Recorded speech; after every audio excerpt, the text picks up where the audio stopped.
Olá, meu nome é Alessandra Castilho Ferreira da Costa e esta é uma aula assíncrona para a turma de Prática de Leitura e Produção de Textos. Nesta aula, nós vamos falar de lugares argumentativos, também chamados de topoi. O nosso roteiro está organizado do seguinte modo. Primeiro, a gente vai falar um pouco sobre a definição de topoi, o que são lugares argumentativos. E depois disso, eu vou apresentar para vocês alguns exemplos de como esses lugares argumentativos aparecem na linguagem do cotidiano. O exemplo que eu escolhi é de um debate recente entre a deputada estadual Janaína Pascoal, do PSL São Paulo, e o padre Júlio Lancelotti, da Pastoral do Povo da Rua de São Paulo. Depois que a gente conversar um pouco a respeito dos lugares argumentativos nesse debate, a gente vai falar um pouco da categorização dos topoi na nova retórica. A nova retórica é um movimento que se baseia na retórica, mas repensa, relê o pensamento aristotélico. E a gente vai falar da categorização dos topoi na nova retórica com lugares de quantidade, lugares de qualidade, lugares de ordem, do existente, de essência e de pessoa. O primeiro aspecto complicado é justamente a definição. Não existe um consenso sobre o que seja topos, lugar argumentativo. Alguns autores entendem lugares argumentativos ou topoi seguindo Aristóteles. Aristóteles apresenta os topoi como uma série de argumentos abstratos, como esquemas argumentativos que podem ser usados para qualquer assunto. Então, eles seriam maneiras de argumentar e de você identificar premissas, inferências, conclusões. Mas nem todo mundo adere a essa definição. Outros autores pensam diferentemente. Eu já vou falar do Oswald Ducrot aqui. Então, o Aristóteles, tanto na retórica dele, quanto na sua tópica, ele fala muito desses lugares argumentativos, ele fala daqueles lugares argumentativos que seriam os mais oportunos. Na retórica, ele apresenta uma lista de cerca de 30 topoi, e já na tópica dele, existe mais de 300, quer dizer, depende do hermeneuta. Alguns intérpretes de Aristóteles reconhecem 100 ou mais esquemas, outros reconhecem 300, então quer dizer, nem mesmo o número de topoi que aparece na tópica é um consenso entre os autores.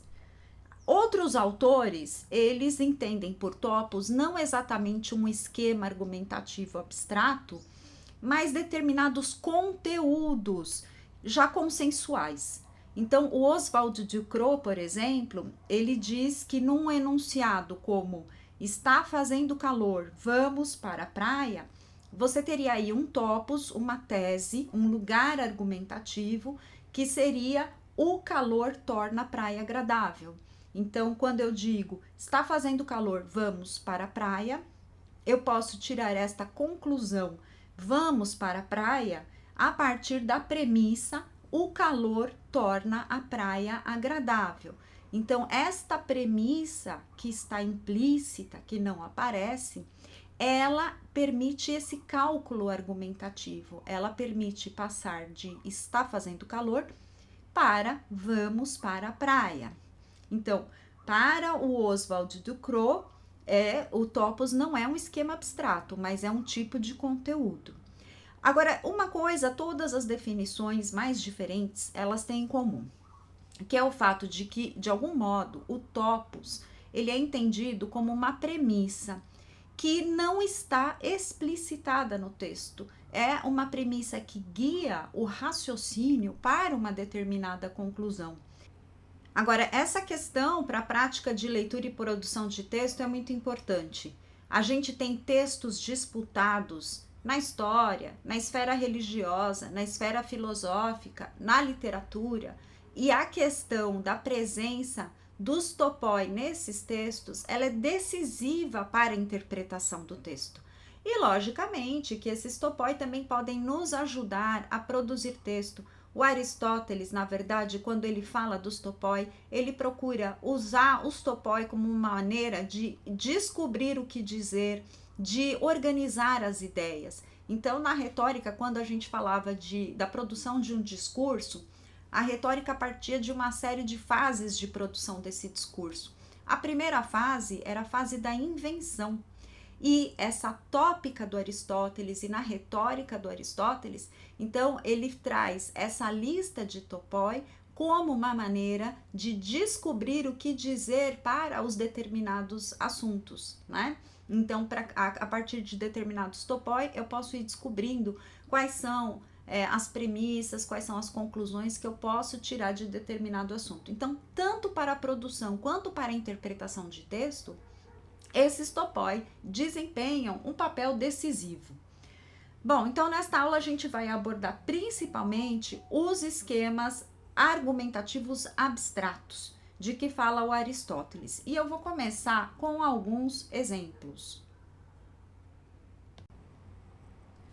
Eu vou usar como exemplo um debate ocorrido recentemente no Twitter entre a deputada estadual Janaína Pascoal e o padre Júlio Lancelotti da Pastoral do Povo da Rua de São Paulo. No dia 7 de agosto de 2021, o padre Júlio Lancelotti acusou a Polícia Militar de São Paulo de intimidar agentes da pastoral durante distribuição de alimentos no bairro da Luz, em São Paulo. Então, vocês veem aí no slide a imagem da conta do padre Júlio Lancelotti, e ele escreveu: PMs intimidando agentes da pastoral de rua na Luz. Muito bem, no mesmo dia, a deputada Janaína Pascoal criticou o padre e os voluntários que distribuem comida às pessoas em situação de rua na região da Cracolândia, que é o centro de São Paulo. E ela escreveu o seguinte: as pessoas que moram e trabalham naquela região já não aguentam mais. O padre e os voluntários ajudariam se convencessem seus assistidos a se tratarem e irem para os abrigos. A distribuição de alimentos na Cracolândia só ajuda o crime. O tema precisa ser debatido com honestidade. A argumentação da deputada Janaína Pascoal está baseada num topos, que é um topos bastante corrente, bem frequente, que é o topos das consequências negativas. Esse topos diz o seguinte: se P, então Q. E Q é sempre uma consequência negativa, indesejável. E essas duas premissas levam à conclusão, logo, P não deve ocorrer. Quer dizer, você não deve ter P para que Q, a consequência negativa, também não ocorra. No caso do tweet dela, então a gente teria como P a distribuição de alimentos na Cracolândia. Então a gente teria uma premissa 1, que seria se alimentar os dependentes, certo? Então, se você distribuir alimento na Cracolândia, esse seria P, então o crime aumentará, e esse seria Q. Muito bem, desta primeira premissa, desta tese, né, se alimentar os dependentes, então o crime aumentará, vem outra premissa que é aumentar o crime é indesejável, ou seja, Q é indesejável. E essas duas premissas permitem chegar então à conclusão, logo, alimentar os dependentes não deve ocorrer. Bom, várias pessoas criticaram esse comentário da deputada e aí ela começou a responder às críticas.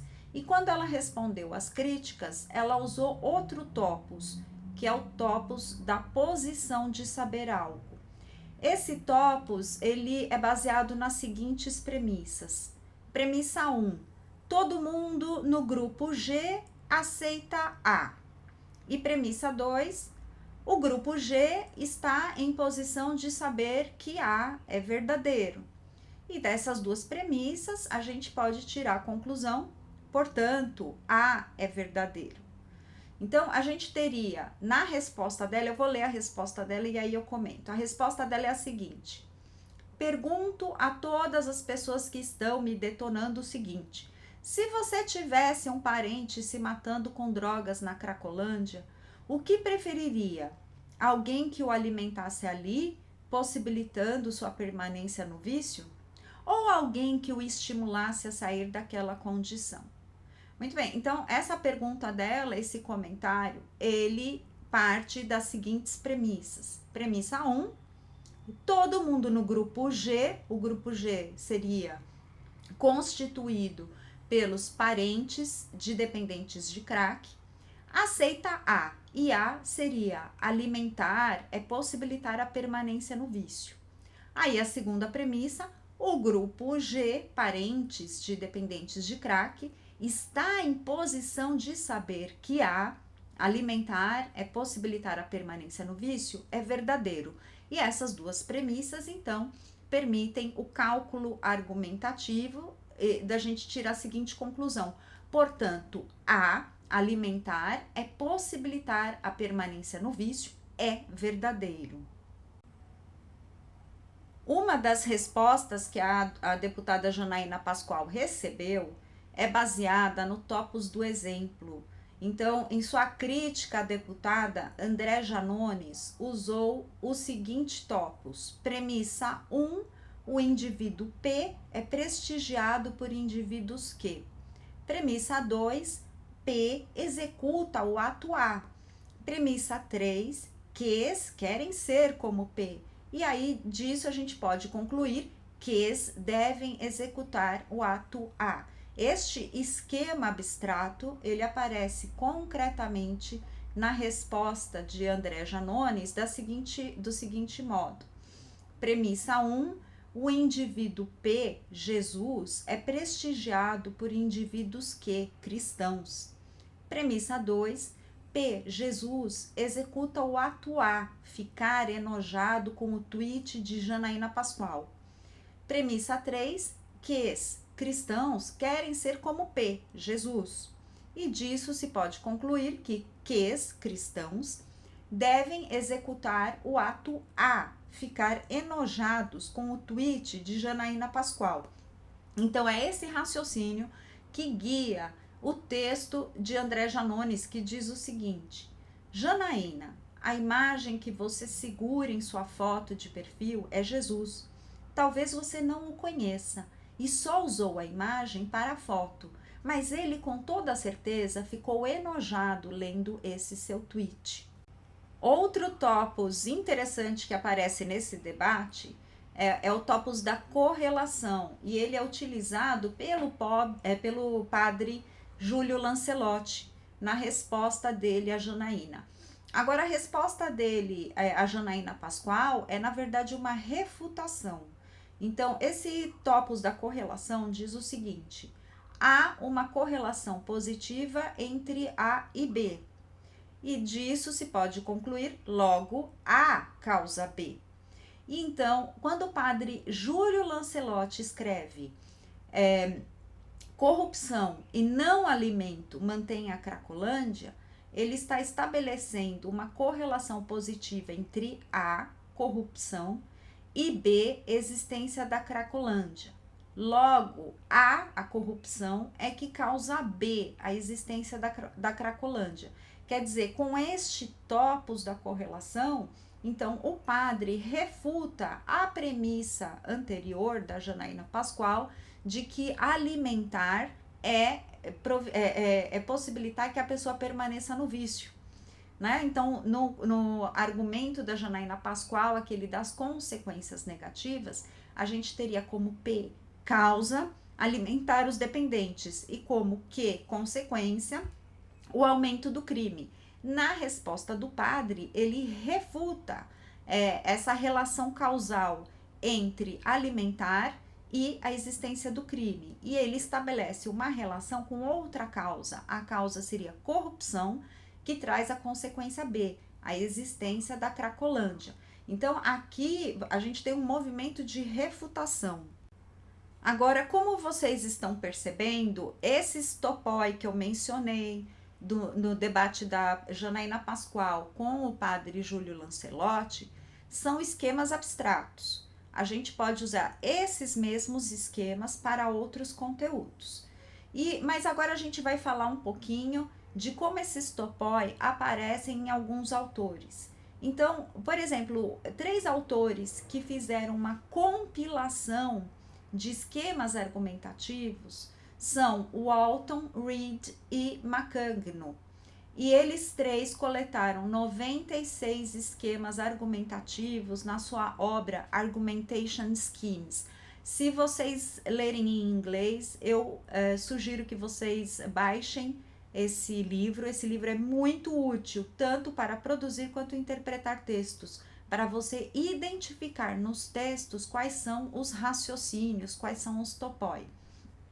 Além de Walton, Reed e Macagno, a gente tem então Perelman e Titeca, que são da Nova Retórica. E em 1958, Perelman e Titeca publicaram então o Tratado da Argumentação, a Nova Retórica, e nesse tratado eles recategorizaram os topoi aristotélicos, diminuindo o número de categorias. Então a gente teria 6 categorias: os lugares de quantidade, os de qualidade, os de ordem, essência, lugares do existente e de pessoa. Eu vou dar exemplos de cada um deles na sequência. Então, vamos passar para os lugares de quantidade. Esses lugares de quantidade, então, são esquemas argumentativos que, como o nome já diz, se baseiam em quantidades, especialmente em proporções e graus. Um topos bem importante é o do mais e do menos. Depois que eu falar desse topos, com certeza vocês vão reconhecê-lo em vários lugares. Então, o topos do mais e do menos diz o seguinte: se uma propriedade pertence a quem é menos provável pertencer, ela também pertence a quem é mais provável pertencer. Um exemplo desse topos do mais e do menos é a campanha para lavar as mãos, que usa o Cascão, né? Então a campanha diz o seguinte: se até o Cascão lavou as mãos, é sinal de que a coisa é séria. Proteja-se contra a Covid-19. Bom, o mais provável é o Cascão não lavar as mãos, porque ele não gosta de tomar banho.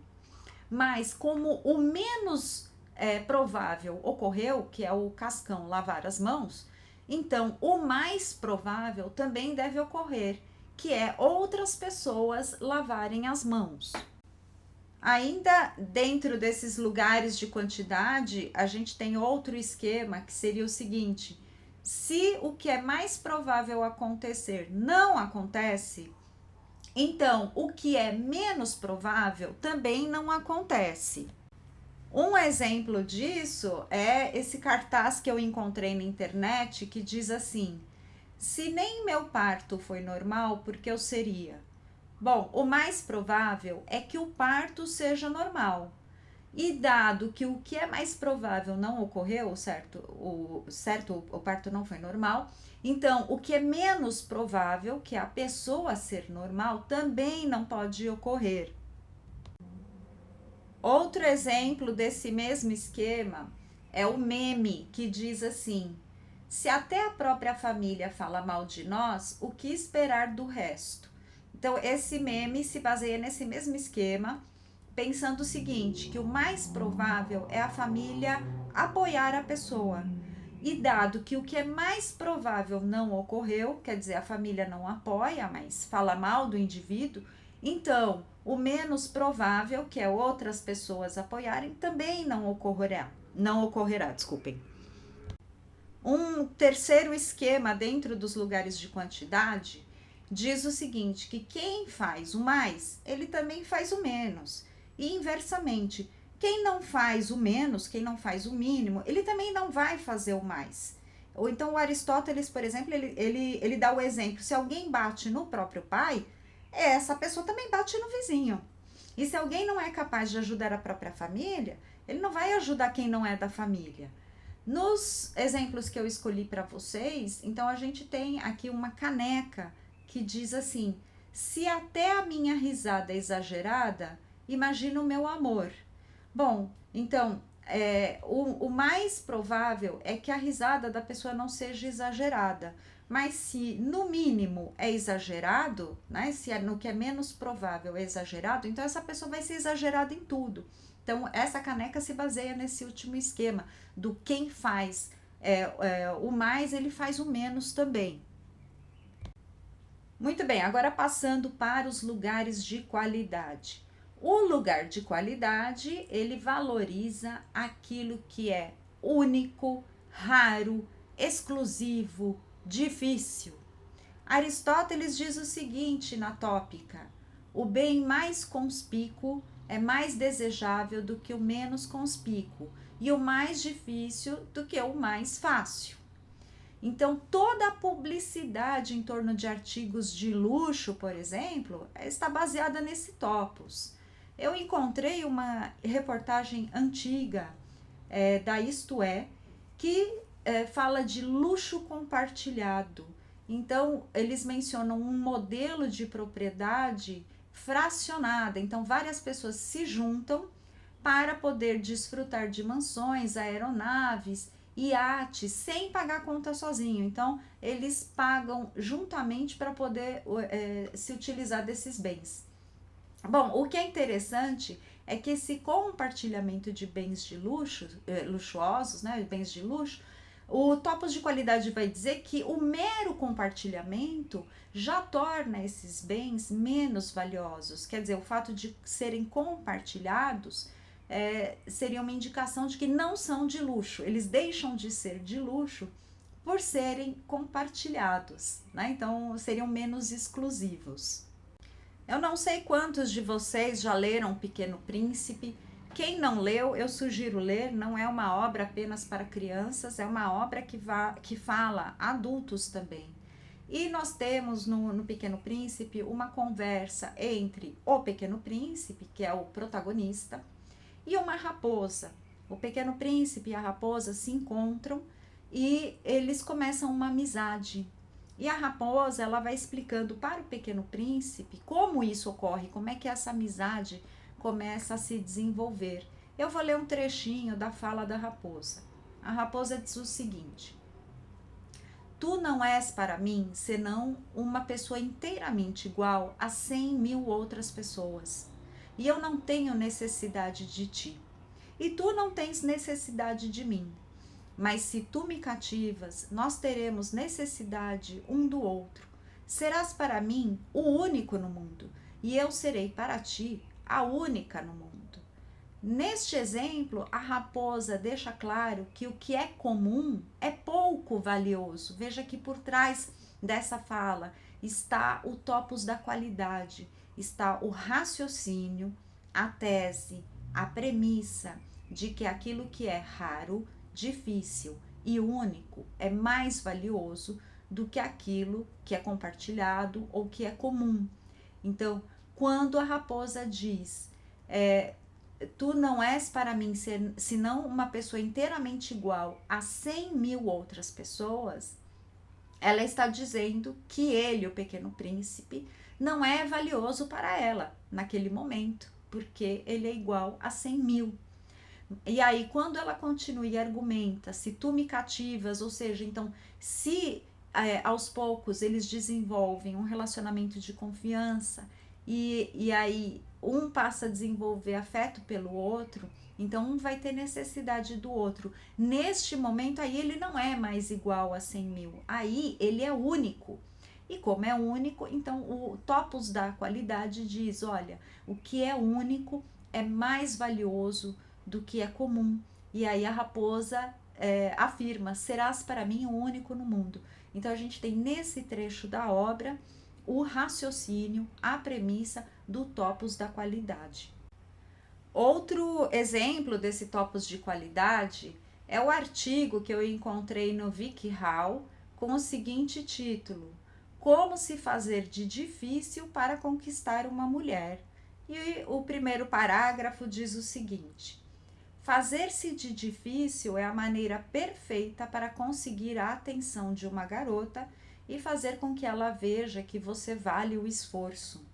Arrastar-se aos pés dela, segui-la como um cachorrinho, ou cantar músicas românticas com seu violão desde o início fará com que ela perca o interesse.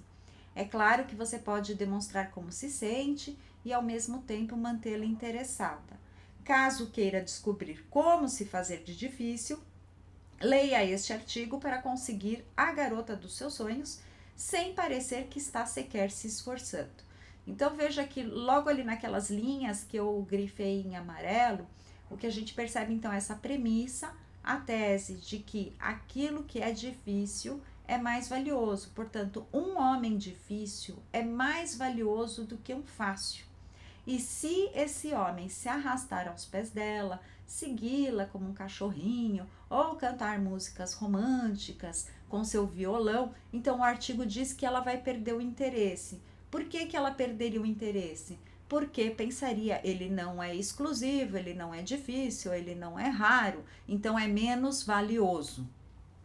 Agora passando aos lugares de ordem. Então, os lugares de ordem, eles valorizam o anterior, aquilo que veio primeiro, como superior ao posterior, a causa como superior aos efeitos, os princípios como superiores às finalidades.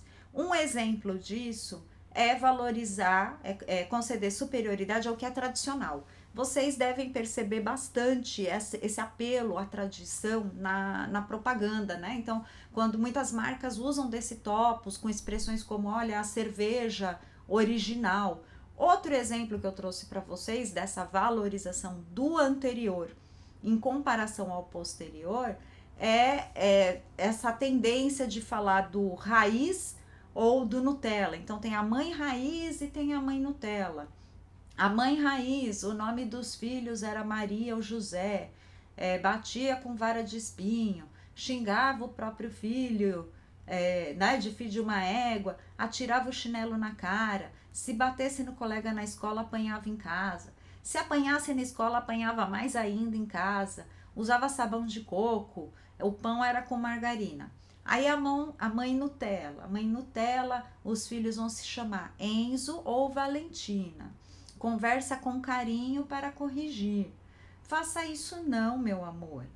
Galinha pintadinha, vai na escola reclamar de bullying. Xinga as professoras, os coleguinhas e as mães dos coleguinhas.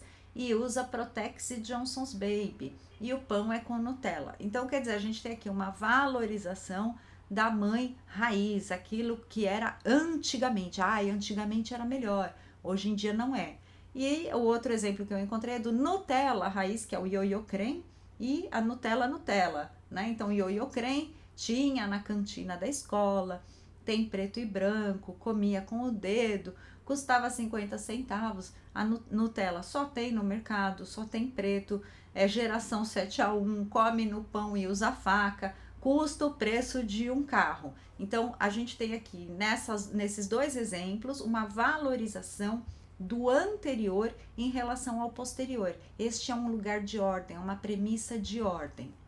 Ainda dentro desses lugares de ordem, o Aristóteles diz que aquilo que é mais semelhante ao que é superior é melhor ou superior ao que é mais semelhante ao inferior.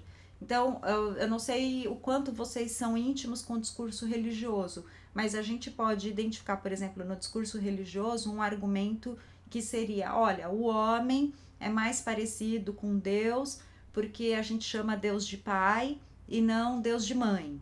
Então, o homem é superior à mulher porque ele é mais parecido com o superior que é Deus. Então, por exemplo, esse seria um argumento de ordem.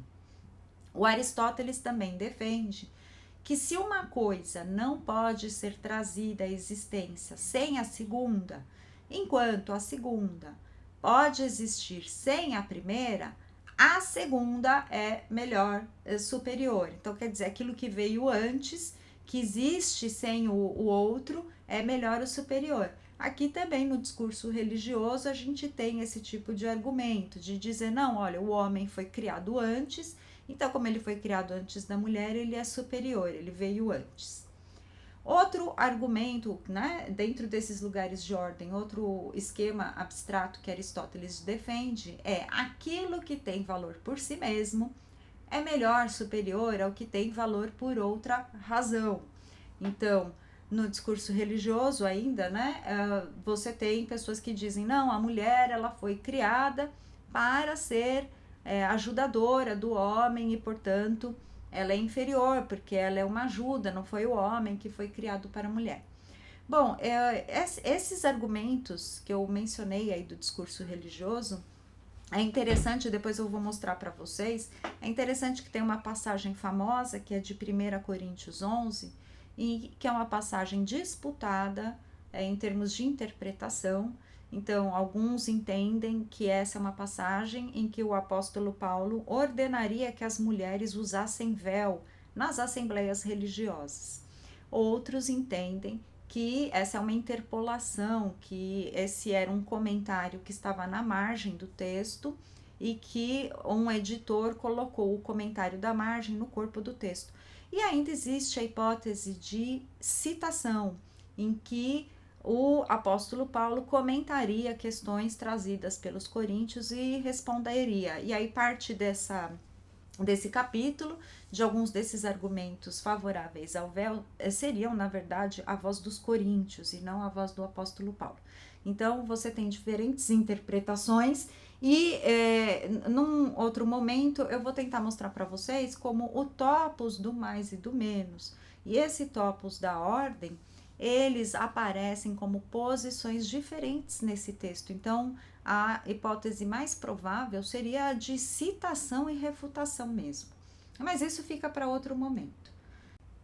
Agora, os lugares do existente são os esquemas argumentativos que valorizam mais o que existe do que aquilo que é meramente possível ou impossível. Eu creio que esse é um esquema bastante comum no nosso cotidiano, todos vocês já devem ter ouvido. Mas eu vou ler este conto infantil, é um conto curto, chama A Menina e o Leite, e a moralidade desse conto está baseada nesse topos, no lugar do existente. O conto é assim: A Menina e o Leite.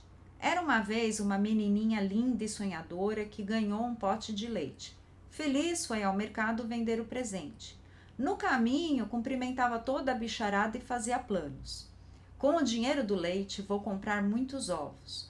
Dos ovos vão nascer muitos pintinhos. Quando crescerem, vou vendê-los e comprar um porco. Depois de gordo, vou trocá-lo por uma vaca e um bezerrinho. Enquanto o bezerro cresce, a vaca me dará leite todos os dias. Com o leite, vou fazer queijos para vender. Com o dinheiro que ganhar, e aí, distraída com tantos sonhos, ela tropeçou numa pedra. O pote caiu, virou 1000 pedaços. Coitadinha. Bom, aqui nesse conto, a moralidade é não contar com o que não é real. E, portanto, é uma moralidade que valoriza o existente, que se baseia nesse topos do existente. Já os lugares de essência valorizam os indivíduos como a representação de um ideal, de uma essência. Então, é superior, vale mais aquilo que encerra melhor uma essência. O Aristóteles diz o seguinte: aquele que é conhecido como um X é mais desejável do que aquele que não pertence ao gênero X. Por exemplo, justiça é melhor do que um homem justo, pois o primeiro pertence ao gênero bom, enquanto o outro não. E o primeiro é chamado de um bem, enquanto o último não é, pois nada que não aconteça a pertencer ao gênero em questão é chamado pelo nome genérico. Por exemplo, um homem branco não é uma cor. Então, nesse exemplo que o Aristóteles dá, então a gente percebe aquilo que está mais próximo de uma essência, aquilo que pertence a um gênero, ele é mais valorizado. E eu encontrei um cartaz na internet que diz o seguinte: um verdadeiro homem não é aquele que ganha uma batalha, mas sim aquele que evita uma guerra. Nesse exemplo, atribui-se o predicado, não é aquele que ganha uma batalha, mas sim aquele que evita uma guerra, a um indivíduo X que é um verdadeiro homem.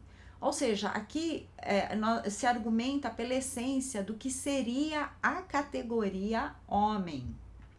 Outro exemplo é o cartaz que diz o seguinte: amigo de verdade não é aquele que concorda com tudo, mas o que discorda de você nos momentos certos.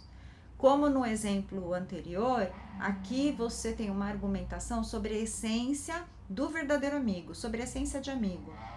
Então, ao indivíduo X, aquele que representa idealmente um amigo, atribui-se o predicado P, não é aquele que concorda com tudo, mas o que discorda de você nos momentos certos. Com certeza vocês devem já ter se lembrado aí de diversos outros exemplos que vocês já viram pela internet. Muito bem, aí os lugares de pessoa. O lugar de pessoa valoriza mais o ser humano do que fatos, coisas, desastres, né? Acontecimentos, seja o que for. E aí a gente tem, com a pandemia por Covid, houve uma polêmica com relação ao isolamento social e as consequências desse isolamento para a economia. Então, tinha gente defendendo o isolamento, argumentando que a saúde das pessoas é mais importante do que a economia, que mesmo que isso significasse que a economia sofreria, que o isolamento era essencial pela saúde das pessoas. Já um outro lado era defendido por aquelas pessoas que eram contrárias ao isolamento e que argumentavam que as pessoas passarão fome se a economia colapsar. Agora, tanto um quanto o outro lado estão usando o lugar de pessoa. Um lado usa o lugar de pessoa defendendo a saúde e o outro lado usa o lugar de pessoa dizendo, olha, a pessoa não pode ficar sem emprego, porque senão vai passar fome, mas de qualquer maneira estão usando o topos do lugar da pessoa. E eu trouxe então como exemplo de cada um dessas posições a notícia que saiu sobre uma fala do Papa Francisco, saiu agora há pouco tempo. Vocês desculpem, eu esqueci de pegar a data, eu vou ver se eu coloco na tela. E a notícia diz o seguinte: durante discurso neste domingo 31, o Papa Francisco saiu do texto previsto e afirmou que pessoas são mais importantes do que a economia, em um momento em que países decidem como vão retomar atividades após as restrições adotadas para tentar evitar a disseminação do novo coronavírus. Aí vem a fala do Papa e ele diz: curar as pessoas, não poupar dinheiro para ajudar a economia é importante. Curar as pessoas que são mais importantes do que a economia. Então, o Papa está usando esse topos de pessoa para defender o isolamento social. Já o tweet do presidente Jair Bolsonaro diz o seguinte: 38 milhões de autônomos já foram atingidos. Se as empresas não produzirem, não pagarão salários. Se a economia colapsar, os servidores também não receberão. Devemos abrir o comércio e tudo fazer para preservar a saúde dos idosos e portadores de comorbidades. Então, aqui a gente tem o mesmo lugar de pessoa. Então, o argumento é: no momento que a economia colapsar, as pessoas vão ficar sem emprego, elas não vão ter o que comer, não vão receber salário. Então, tanto um lado quanto o outro utilizam o topos de pessoa. Como vocês percebem, então esses topoi, esses lugares argumentativos, eles se constituem por esquemas que são esquemas recorrentes, esquemas argumentativos recorrentes. Algumas premissas são explicitadas, outras não são explicitadas, e é muito importante, então, para a interpretação de texto, a gente tentar identificar qual é o topos no qual aquele texto se baseia, e aí identificar qual é a premissa que está implícita e não apareceu na superfície do texto. Bom, como tarefa para essa aula, então o que eu quero é que vocês leiam o item 2.1.2, intitulado O Lugar dos Lugares, da tese de doutorado da Ana Maria Junqueiro Fabrino. Então, a tese dela é O Lugar dos Lugares, a escrita argumentativa na universidade. Eu deixei essa tese no SIGA. Esse item 2.1.2 vai das páginas 53 a 63. São apenas 10 páginas, mas a leitura não é muito fácil. Então, eu peço para vocês lerem, se necessário, leiam mais de uma vez e também assistam esse vídeo mais de uma vez. E na semana que vem nós vamos nos encontrar para falar desse tópico, ok? Então eu desejo que vocês fiquem bem e se cuidem, fiquem seguros. Até mais, gente. Tchau, tchau!